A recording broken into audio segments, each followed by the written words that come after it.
परिचय। बच्चों, आज हम तत्वों के वर्गीकरण का अध्ययन करेंगे। ठीक है सर।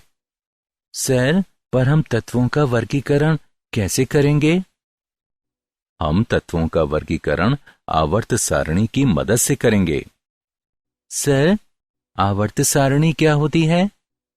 बच्चों, आवर्त सारणी तत्वों की ऐसी व्यवस्था है जिसके कारण समान तत्व एक वर्ग में आते हैं और असमान तत्व अलग रखे जाते हैं। अच्छा, तो सर हम तत्वों का वर्गीकरण उनके गुणों के आधार पर करेंगे। हाँ, ठीक कहा तुमने। धन्यवाद सर। तो चलो आगे बढ़ते हैं। इस अध्याय में आप उन तत्वों का अध्ययन करेंगे जो अब तक मालूम किए गए हैं और उन्हें वर्गीकृत करेंगे।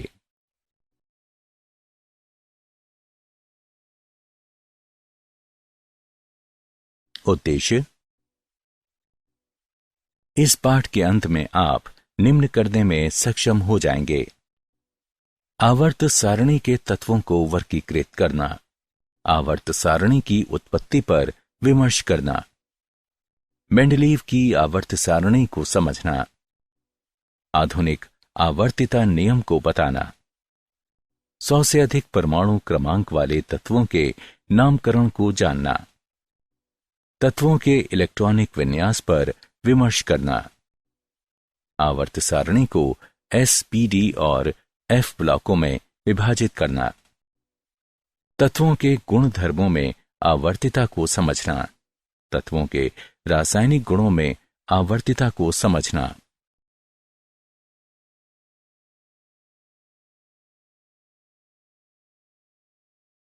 हमें तत्वों की वर्गीकरण की आवश्यकता क्यों है? 18वीं शताब्दी के पूर्व कुछ ही तत्वों के बारे में जानकारी थी। समय बीतने के साथ बड़ी संख्या में तत्वों की खोज कर ली गई।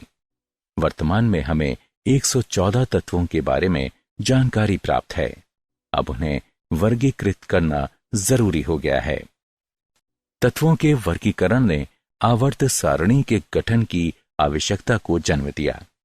इस प्रकार आवर्त सारणी को एक ऐसी तालिका के रूप में परिभाषित किया जा सकता है जिसमें सभी प्राप्त तत्वों को उनके गुण धर्मों के अनुसार व्यवस्थित किया गया है, ताकि समान तत्व एक ही ऊर्ध्वाधर कॉलम में आ जाएं और असमान तत्व अलग रखे जा सकें।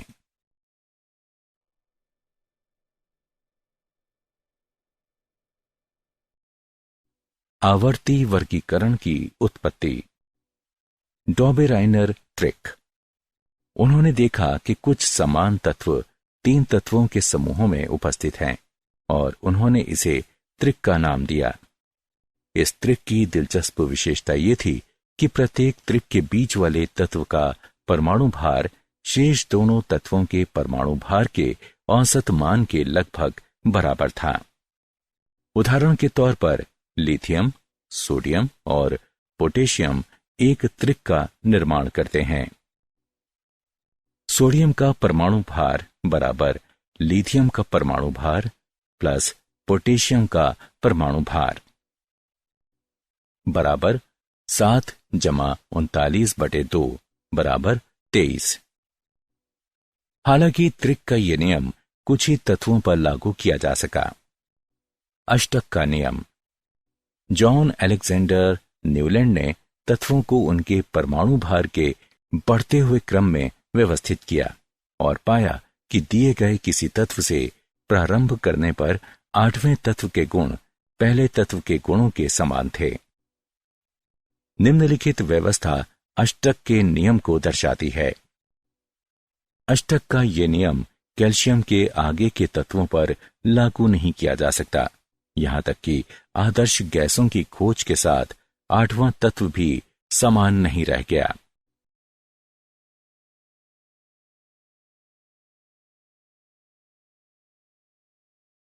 मेंडलीव की आवर्त सारणी। मेंडलीव ने जो आवर्त सारणी दी उसके अनुसार तत्वों के गुणधर्म उनके परमाणु भारों के आवर्ती फलन होते हैं। मेंडलीव की आवर्त सारणी की उपयोगिता। 1. आवर्त सारणी में तत्वों का वर्गीकरण समान गुण धर्म वाले तत्वों को एक समूह में रखकर किया गया है। 2. मेंडलीव ने अपनी आवर्त सारणी में कुछ रिक्त स्थान छोड़े थे जो भविष्य में नए तत्वों की खोज का संकेत देते थे। कुछ गुणों की प्रगुक्ति भी पूरी निष्पक्ष सटीकता के साथ की गई थी। उदाहरण के तौर पर जब उन्होंने अपनी आवर्त सारणी को प्रस्तावित किया था, गैलियम और जर्मेनियम दोनों तत्वों की खोज नहीं हुई थी। मेंडलीव ने इनका नाम क्रमशः एका एल्यूमिनियम और एका सिलिकॉन रखा था। 3. इस सारणी की मदद से कुछ तत्वों के संदेहास्पद परमाणु भारों को ठीक कर दिया गया।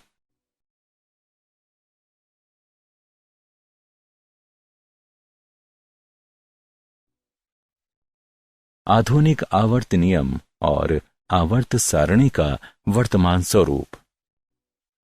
आधुनिक आवर्त नियम कहता है कि तत्वों के भौतिक और रासायनिक गुणधर्म उनके परमाणु क्रमांकों के आवर्ती फलन होते हैं। वर्तमान की आवर्त सारणी का स्वरूप दीर्घ है। आवर्त सारणी की क्षैतिज पंक्तियों को आवर्त यानी पीरियड्स कहा जाता है। एक आवर्त में समान बाह्य इलेक्ट्रॉन विन्यास वाले तत्वों को रखा जाता है। पूरी सारणी में 7 आवर्त हैं जिनके नंबर 1, 2, 3, 4, 5, 6 और 7 दिए गए हैं। आवर्त 2 और 3 में से प्रत्येक में 8 तत्व रखे गए हैं। ये लघु आवर्त कहे जाते हैं। चौथे और 5वें आवर्तों में से प्रत्येक में 18 तत्व रखे गए हैं जिन्हें दीर्घ आवर्त कहा जाता है। 6वें आवर्त में 32 तत्व हैं और इसे दीर्घतम आवर्त कहा जाता है। आवर्त सारणी का ऊर्ध्वाधर स्तंभ वर्ग कहलाता है। वे तत्व जो एक वर्ग से संबंधित होते हैं एक परिवार का गठन करते हैं। उदाहरण के तौर पर वर्ग 17 के तत्व हैलोजन परिवार का गठन करते हैं। इसी तरह वर्ग 16 के तत्व ऑक्सीजन परिवार का गठन करते हैं।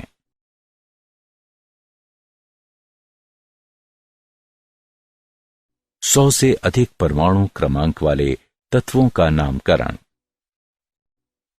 IUPAC यानी international union of pure and applied chemistry के द्वारा यह निर्णय लिया गया कि तत्वों का एक व्यवस्थित नामकरण 0 और 1 से 9 तक की संख्याओं के लिए संख्यात्मक मूल का प्रयोग करते हुए सीधे तत्वों के परमाणु क्रमांकों के आधार पर किया जाएगा।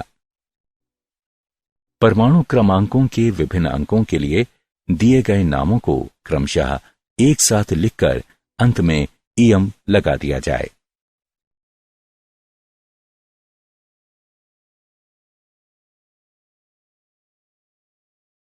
उदाहरण 120 परमाणु क्रमांक वाले तत्व की खोज नहीं की गई है। इस तत्व का नाम और प्रतीक क्या होगा? हल। दिया गया परमाणु क्रमांक 120 है, अतः नीचे दी गई सारणी के अनुसार 120 के लिए हम अनबाइनिल लिख सकते हैं।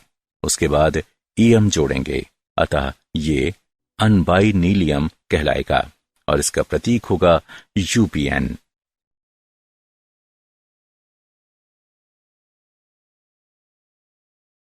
तत्वों का इलेक्ट्रॉनिक विन्यास और आवर्त सारणी। किसी परमाणु के कक्षकों में इलेक्ट्रॉनों की व्यवस्था उसका इलेक्ट्रॉनिक विन्यास कहलाती है। आवर्त की संख्या तत्वों में उपस्थित संयोजी कोश की मुख्य क्वांटम संख्या को प्रदर्शित करती है। आवर्तों में इलेक्ट्रॉनिक विन्यास। प्रथम आवर्त प्रथम ऊर्जा स्तर जो कि n बराबर 1 है, इसमें इलेक्ट्रॉनों के भराव को दर्शाता है।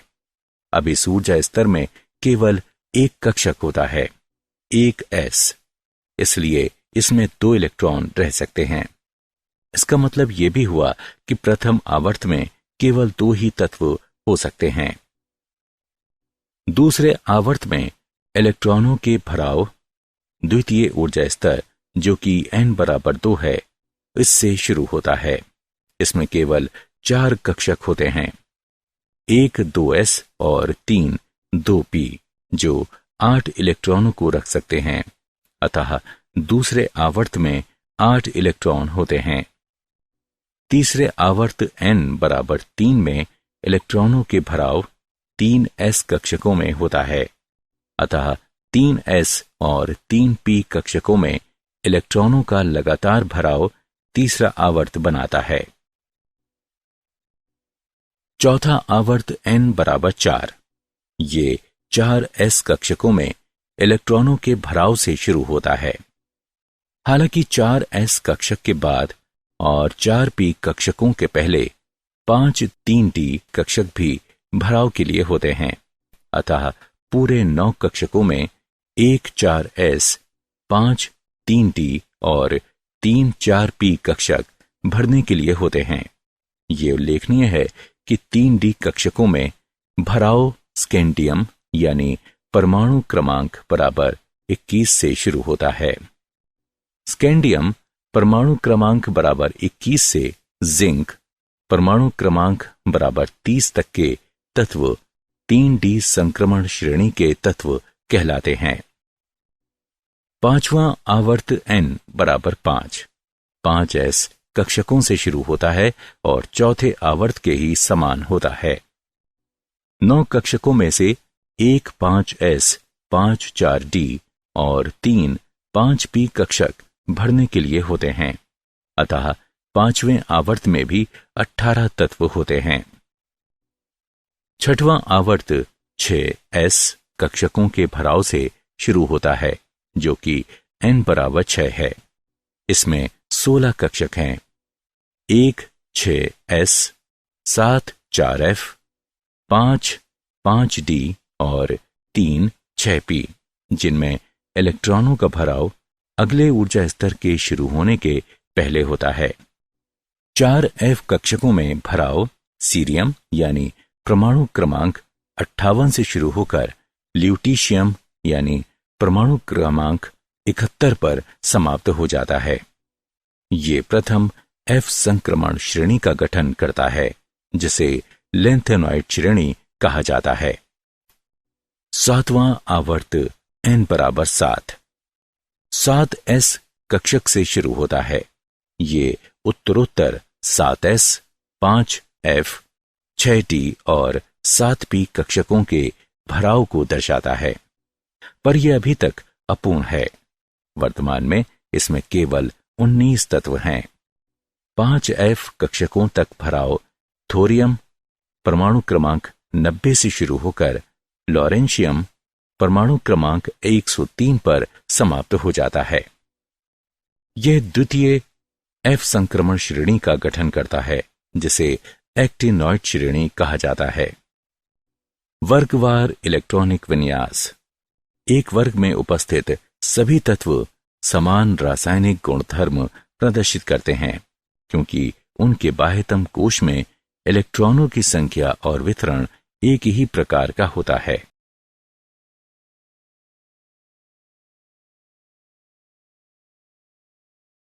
इलेक्ट्रॉनिक विन्यास और तत्वों के प्रकार।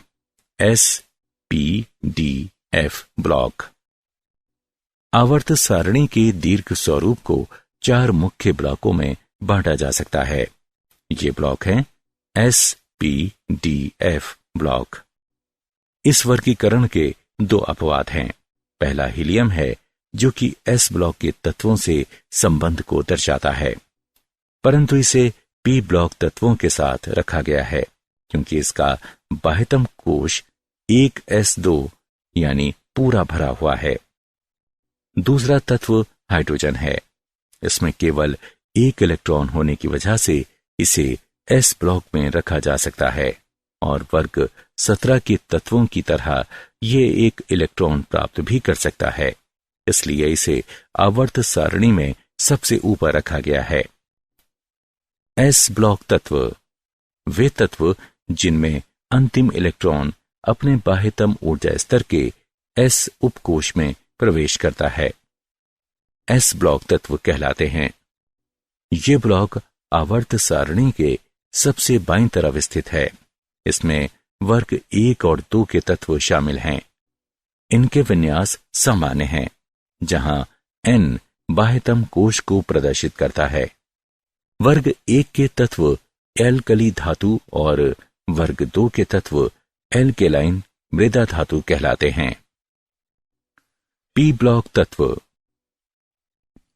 वे तत्व जिनमें अंतिम इलेक्ट्रॉन अपने बाह्यतम ऊर्जा स्तर के पी उपकोष में प्रवेश करता है, पी ब्लॉक तत्व कहलाते हैं।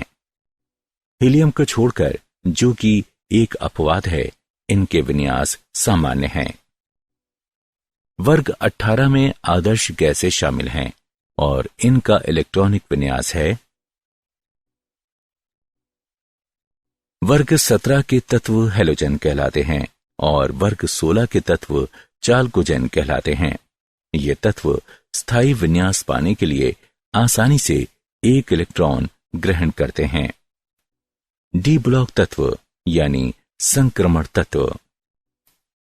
डी ब्लॉक तत्व वे तत्व हैं जिनके इलेक्ट्रॉनिक विन्यास में डी कक्षक आंशिक रूप से भरा जाता है। इसका सामान्य विन्यास है। डी ब्लॉक तत्वों की सामान्य विशेषताएं निम्नलिखित हैं। ये रंगीन सम्मिश्र का निर्माण करते हैं। इनमें से अधिकांश अनुचुंबकीयता प्रदर्शित करते हैं। इनमें से अधिकांश में उत्प्रेरक के गुण होते हैं। ये युग्म का निर्माण करते हैं। उदाहरण के तौर पर ब्रास, कॉपर और जिंक का एक युग्म है। एफ ब्लॉक तत्व यानी आंतरिक संक्रमण तत्व।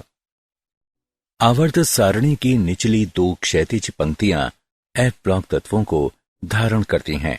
इन्हें लेंथेनॉइड और एक्टिनॉइड कहा जाता है। इनका सामान्य इलेक्ट्रॉनिक विन्यास है, जहां N बाह्यतम कोश को प्रदर्शित करता है। ये तत्वों की 2 श्रेणियों को शामिल करते हैं जो आवर्त सारणी के आधार में स्थित हैं। प्रथम श्रेणी लेंथेनम का अनुसरण करती है और लेंथेनॉइड कहलाती है, जबकि एक्टिनॉइड श्रेणी एक्टिनियम का अनुसरण करती है। एफ ब्लॉक तत्वों के सामान्य गुण निम्नलिखित हैं। ये विभिन्न संभावित ऑक्सीकरण अवस्थाओं को प्रदर्शित करते हैं। ये उच्च गलनांक वाली धातुएं हैं। इनका घनत्व उच्च होता है। एक्टिनॉइड श्रेणी के अधिकांश तत्व रेडियोधर्मी हैं।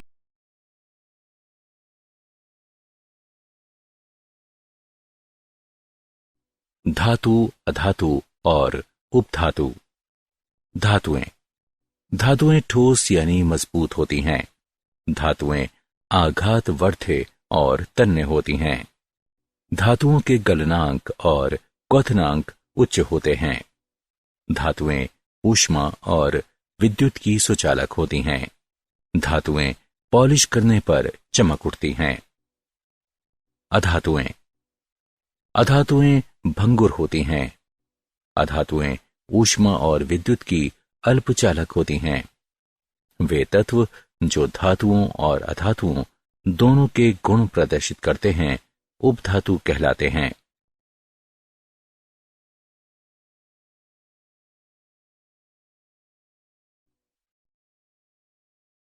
तत्वों के गुण धर्मों में आवर्तिता। भौतिक गुणों की प्रवृत्तियां। क परमाणु त्रिज्या। परमाणु त्रिज्या को परमाणु के नाभिक के केंद्र से इलेक्ट्रॉनों के बाह्यतम कोश के बीच की दूरी के रूप में परिभाषित किया गया है। परमाणु की त्रिज्या को निम्नलिखित कारणों से सही परिकलन संभव नहीं है। अलग किए जाने के लिए परमाणु बहुत छोटा है। किसी परमाणु की प्रायिकता वितरण उसके आसपास उपस्थित अन्य परमाणुओं से प्रभावित हो जाती है। परमाणुओं का आकार एक दूसरे से जुड़ने वाले आबंधों की अवस्था के अनुसार बदल जाता है। यदि सहसंयोजक अणुओं के 2 परमाणु एकल बांध द्वारा जुड़े हुए हैं तो हम नापेंगे सहसंयोजक त्रिज्या को। समान परमाणु जो एकल आबंध द्वारा जुड़े हुए हैं उनके नाभिक के केंद्रों के बीच की दूरी के आधे भाग के रूप में परिभाषित किया जाता है। धातुओं के लिए हम धात्विक या क्रिस्टल त्रिज्या को नापेंगे। इसे धातु कोरों के दो संलग्न परमाणुओं के बीच की अंतरा नाभिकीय दूरी के आधे भाग के रूप में परिभाषित किया जा सकता है। किसी परमाणु की धात्विक त्रिज्या हमेशा उसकी सहसंयोजक त्रिज्या से बड़ी होती है, क्योंकि धात्विक बंध सहसंयोजक बंध की तुलना में कमजोर होते हैं। आयनी त्रिज्या। जब उदासीन परमाणु इलेक्ट्रॉन लेता या खोता है तो आयन का निर्माण होता है। इलेक्ट्रॉन निकल जाने पर धनायन बनाता है, जबकि इलेक्ट्रॉन मिल जाने पर ऋणायन बनाता है। आयनों के नाभिक के बीच वह प्रभावी दूरी जिसमें वे आयनिक बंध के प्रभाव में रहते हैं आयनिक त्रिज्या कहलाती है। महत्वपूर्ण बिंदु। धनायन की त्रिज्या अपने जनक परमाणु की त्रिज्या से कम होती है। ऋणायन की त्रिज्या अपने जनक परमाणु की त्रिज्या से अधिक होती है। जब आयनों में इलेक्ट्रॉनों की संख्या समान किंतु नाभिकीय आवेश की मात्रा अलग होती है तो ये सम इलेक्ट्रॉनी आयन कहलाते हैं। इन आयनों का आकार नीचे दिए गए क्रमशः है।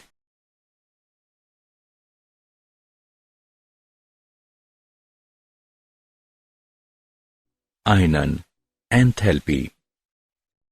विलगित गैसीय परमाणु से बाह्यतम इलेक्ट्रॉन को बाहर निकालने में जो ऊर्जा लगती है उसे तत्व की आयनन एंथैल्पी कहते हैं। यदि हम किसी गैसीय परमाणु ए को आयनन ऊर्जा प्रदान करते हैं तो ये एक इलेक्ट्रॉन को बाहर निकालता है। उत्तरोत्तर आयनन ऊर्जा।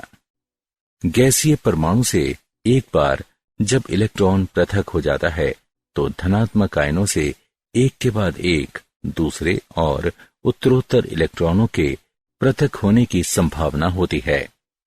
उदाहरण,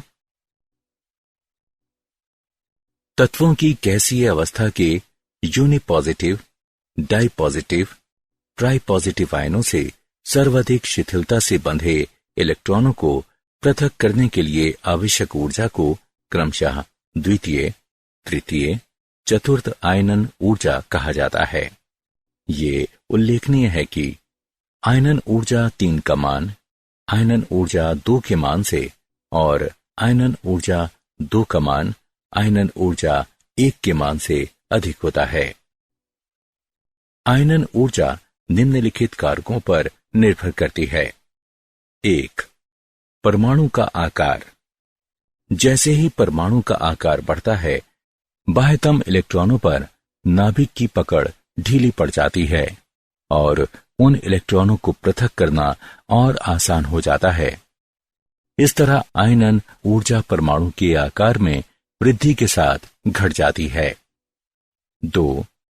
नाभिकीय आवेश की मात्रा। नाभिकीय आवेश की मात्रा बढ़ने के साथ इलेक्ट्रॉन का पृथक्करण कठिन हो जाता है, अतः आयनन ऊर्जा बढ़ती है। 3. आवरण प्रभाव। बहु इलेक्ट्रॉन वाले परमाणुओं में जो इलेक्ट्रॉन बाह्यतम कोश में स्थित होते हैं वे क्रोडीय इलेक्ट्रॉनों की प्रतिकारक अन्योन्य क्रिया के कारण पूरे नाभिकीय आवेश को अनुभव नहीं करते हैं, अतः संयोजी इलेक्ट्रॉन नाभिक से आंतरिक इलेक्ट्रॉनों के द्वारा परिरक्षित या आवृत हो जाते हैं। इस प्रभाव को आवरण प्रभाव कहते हैं। आंतरिक इलेक्ट्रॉनों की संख्या में वृद्धि के साथ आयनन ऊर्जा में कमी आती जाती है। 4. इलेक्ट्रॉनिक विन्यास। जिस परमाणु का विन्यास ज्यादा स्थायी होता है उसमें इलेक्ट्रॉन खोने की प्रवृत्ति कम होती है, जिसके परिणाम स्वरूप उसकी आयनन ऊर्जा का मान उच्च होता है।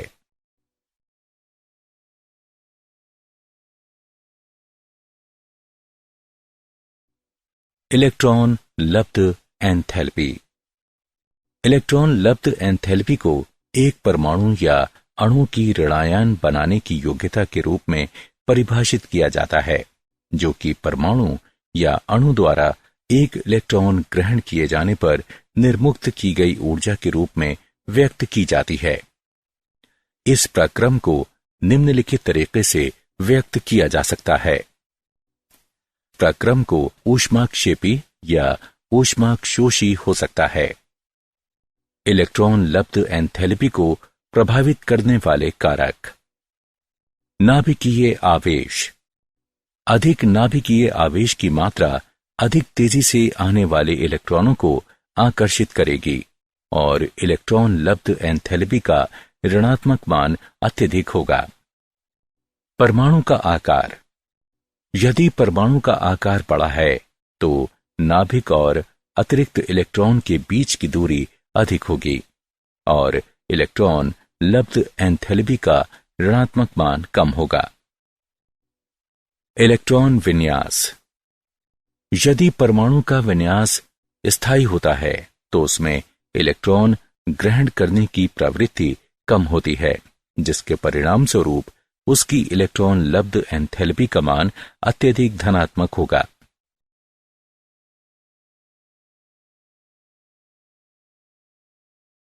विद्युत ऋणात्मकता। सहसंयोजक आबंध के इलेक्ट्रॉन युग्म को अपनी ओर आकर्षित करने की योग्यता की माप विद्युत ऋणात्मकता कहलाती है। वे कारक जिन पर विद्युत ऋणात्मकता निर्भर करती है वे हैं प्रभावी नाभिकीय आवेश और परमाणु त्रिज्या। अधिक नाभिकीय आवेश अधिक विद्युत ऋणात्मकता, छोटी परमाणु त्रिज्या अधिक विद्युत ऋणात्मकता। सबसे अधिक विद्युत ऋणात्मक तत्व फ्लोरीन है।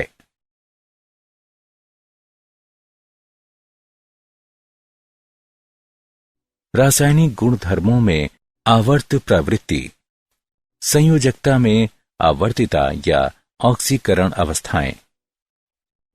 किसी तत्व की संयोजकता उसके बाह्यतम कोश में उपस्थित इलेक्ट्रॉनों की संख्या होती है। संयोजकता इलेक्ट्रॉनों की संख्या आवर्तों में आगे बढ़ने पर 1 से 8 तक बढ़ती जाती है। हाइड्रोजन के सापेक्ष तत्वों की संयोजकता वर्गों में नीचे जाते हुए संयोजकता इलेक्ट्रॉनों की संख्या समान रहती है, अतः एक वर्ग के सभी तत्व समान संयोजकता प्रदर्शित करते हैं। द्वितीय आवर्त के तत्वों के गुणधर्मों में असंगतता। द्वितीय आवर्त के तत्व ऐसे कई गुण प्रदर्शित करते हैं जो उनके समूह के नहीं हैं। उदाहरण, बेरिलियम और लिथियम के यौगिक सहसंयोजक बंध बनाते हैं। ये गुण एस ब्लॉक के अन्य तत्वों में नहीं पाया जाता। नाइट्रोजन और ऑक्सीजन द्विपरमाणुवीय अणु बनाते हैं, जबकि उनके समूह के अन्य सदस्य बहुपरमाणुवीय अणु बनाते हैं। विकर्ण संबंध। लिथियम, बेरिलियम और बोरोन की विद्युत ऋणात्मकता विकर्ण संबंधों को दिशा देती है। लिथियम आश्चर्यजनक ढंग से मैग्नीशियम से, बेरिलियम एल्यूमिनियम से और बोरोन सिलिकॉन से समानता रखता है। विद्युत ऋणात्मकता आवर्तों में दाएं से बाईं ओर जाने पर बढ़ती है। आवर्त प्रवृत्ति और रासायनिक क्रियाशीलता। एल्कली धातुओं के बीच रासायनिक क्रियाशीलता एक इलेक्ट्रॉन खोकर और धनायन के निर्माण से होती है, जबकि हैलोजन एक इलेक्ट्रॉन प्राप्त कर ऋणायन के निर्माण द्वारा रासायनिक क्रियाशीलता प्रदर्शित करते हैं। रासायनिक क्रियाशीलता आवर्त सारणी के केंद्र में सबसे कम होती है।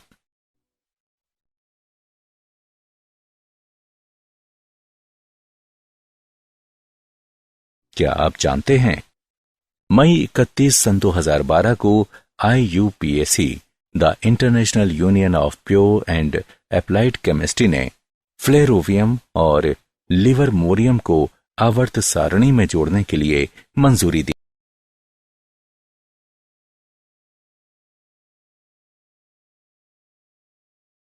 सारांश।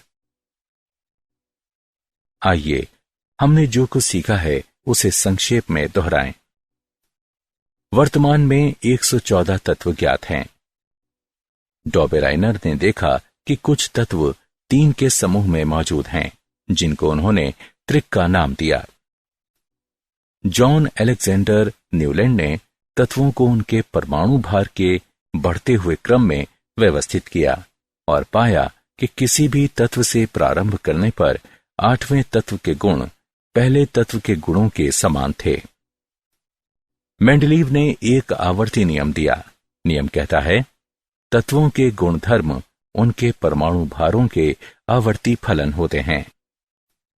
आवर्त सारणी की वर्तमान स्वरूप दीर्घ है। IUPAC ने 100 से अधिक परमाणु क्रमांकों वाले तत्वों के लिए एक व्यवस्थित नामकरण पद्धति दी।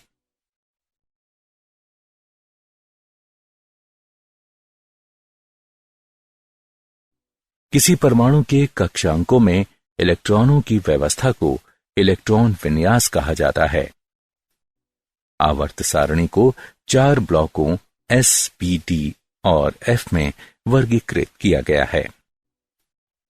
किसी तत्व की संयोजकता उसके बाह्यतम कोश में उपस्थित इलेक्ट्रॉनों की संख्या होती है। द्वितीय आवर्त के तत्व ऐसे कई गुण प्रदर्शित करते हैं जो उनके समूह के नहीं हैं। द्वितीय आवर्त के तत्वों का ये गुण असंगत गुणधर्म कहलाता है। लिथियम, बेरिलियम और बोरोन की विद्युत ऋणात्मकता विकर्ण संबंधों का नेतृत्व करती है।